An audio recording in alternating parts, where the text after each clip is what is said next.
Hello and welcome to Sarcastic Reviews. Today we're going to be talking about Alien Covenant, starring Michael Fassbender, Katherine Waterston, Billy Crudup, and Danny McBride. It's directed by Ridley Scott. And this movie is the second prequel to Alien. It takes place 10 years after Prometheus, and you know that it's an alien movie because it says alien in the title, not like Prometheus did, which was an interesting choice. I think that they took a lot of criticism from Prometheus and decided to make like an action movie instead of an actual thinking movie. It was odd. The movie is a choice, I guess, by Ridley Scott, since he was the director of the first one, to turn this more into an action horror movie. And you know, unlike Prometheus, where it was more of a thinking movie, but some of the things, because they tried to interweave this whole alien lore and make it about these engineers. Like in this movie, Alien Covenant, they never even mention the engineers. They show them in a flashback that Michael Fassbender's David has, but they never talk about them, they never mention them. They don't even use the word aliens, they don't use the word xenomorphs, they do nothing in this movie. There's so much lacking in the movie. I think a lot of it ended up in the cutting room floor, because you can see they have like YouTube clips out. There's one with there's one that has James Franco in it as the captain of the ship. But then when you watch this movie, Billy Crudup is the captain. James Franco has a tiny little cameo in the very beginning, and it's just odd because that YouTube clip explains why they're on the ship, what they're doing, where they're going, but in the movie it never explains any of that stuff. You eventually understand what they're doing, but not because they tell you. And it just seems odd that they would cut out that kind of character building and that kind of story building for action. But that's what they seem to do. Like, it's all action, it's all one scene running into another, and there's good scenes.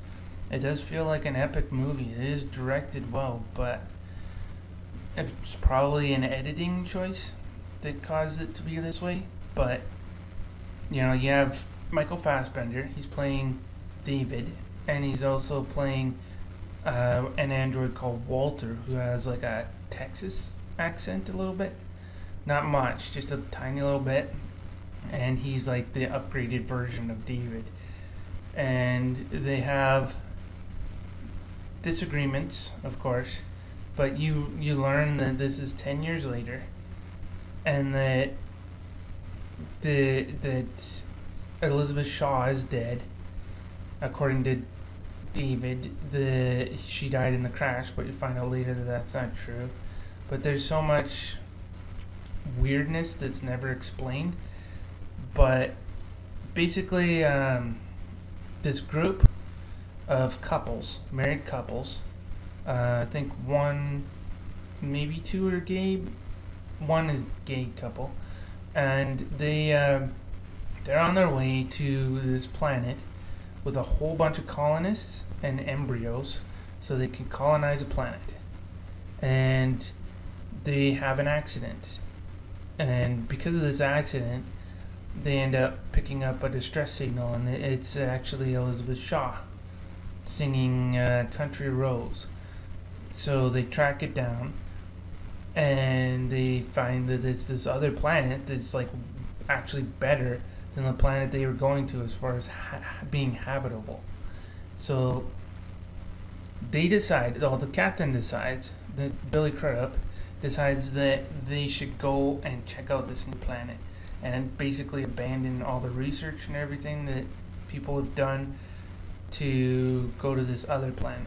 And the main reason is because after the accident, nobody wants to go into the stasis pods anymore.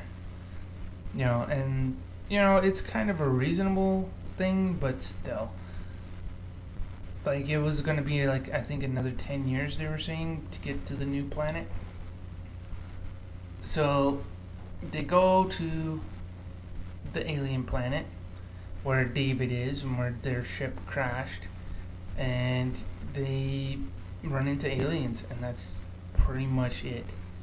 Like, you see some stuff with David where he's kind of, they show that he's been experimenting with aliens, but other than that, like, there's not much to it. Once they land, it just becomes a straight horror movie with a bunch of jump scares and things like that, and the typical setups. You've seen the one with the shower in the trailer and things like that. Like, it's not unique. It's not interesting. They show a little bit of the engineers, like I said before, in a flashback by David, but they never talk about them.